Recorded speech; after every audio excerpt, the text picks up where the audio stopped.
The access denied error, often 403 forbidden, on GoDaddy typically stems from firewall blocks, IP restrictions, file permissions, or DNS issues.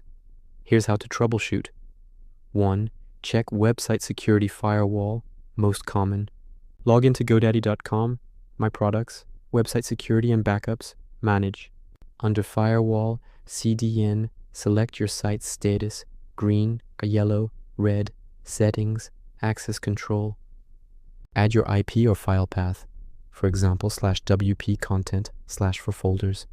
Choose Begins with, Save, clears in minutes, whitelist IPs if blocked by Akamai. 2. Verify file permissions, cPanel hosting. In cPanel, File Manager, select Files, folders, Permissions.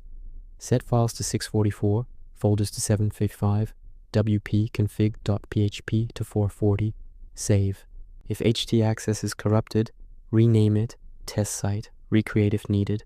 3. DNS propagation or account issues. Wait 24 hours after changes, flush DNS, ipconfig, flush DNs on Windows. For API, email, regenerate keys, passwords and account settings. 4.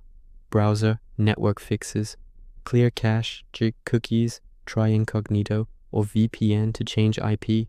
Contact GoDaddy support, chat phone, with error reference / for quick resolution.